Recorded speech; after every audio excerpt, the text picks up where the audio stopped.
நாங்கள் சண்டே ஆனாலே fish prawn இதெல்லாமே வந்து மார்க்கெட் போய் தான் வாங்குவோம். அப்படி தான் இன்றைக்கி ஒரு பாட்டிகிட்ட போயிருந்தோம். அவங்க ஆல்மோஸ்ட் ஷாப்பை வந்து க்ளோஸ் பண்ண போகிறாங்க.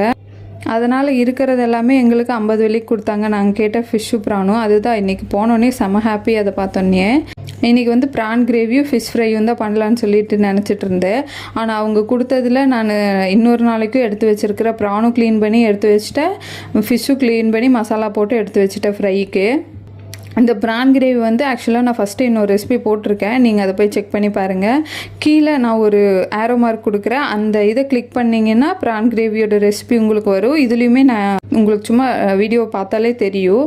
ஊரில் எல்லாம் நான் ப்ரான் சாப்பிடவே இல்லை 5 months. இங்கே வந்து அவங்க சாப்பிட்டோன்னே செம சூப்பராக இருந்துச்சு. ப்ரான் வந்து எனக்கும் பிடிக்கும், என் ஹஸ்பண்டுக்கும் பிடிக்கும். ஆக்சுவலாக இது வந்து நான் வந்து செஞ்சதுக்கப்புறம் தான் எங்கள் 2 பேத்துக்குமே அது பிடிச்சது. கண்டிப்பாக எல்லாருமே வீட்டில் ட்ரை பண்ணி பாருங்கள். ஏன்னா நம்ம சைடு வந்து ஆல்மோஸ்ட் யாருமே ஃபிஷ்ஷை வந்து அவ்வளோ சீ ஃபுட்டுவே அவ்வளோ விரும்பி யாருமே சாப்பிட மாட்டோம். ஆனால் கண்டிப்பாக வாங்கி செஞ்சு பாருங்கள், சூப்பராக இருக்கும். ஆக்சுவலாக நான் எங்கேயே மலேசியாவில் வந்து சீ ஃபுட் வந்து அதிகமாக வாங்குறேன்னா காஸ்ட் எஃபெக்டிவாக இருக்கும் உங்களுக்கு. அதுதான் மெயின் ரீசனே எனக்கு. நான் இப்போ இதெல்லாம் வாங்கி எனக்கு 3/4 கிலோ மட்டன் எடுக்கிற செலவு தான் ஆச்சு. இதை வந்து நான் இன்னும் 2 நாளைக்குமே வச்சுக்கலாம், அந்த மாதிரி தான் எனக்கு இருக்குது. அதனால தான் நான் வந்து சீ ஃபுட்டிங் அதிகமாக சாப்பிட்றேன். அதுவும் இல்லாமல் இதில் நியூட்ரிஷனல் பெனிஃபிட்டும் இருக்குது, அதையும் நம்ம ஆட் பண்ணிக்கலாம். ஓகே பாய், நாளைக்கு பார்ப்போமா.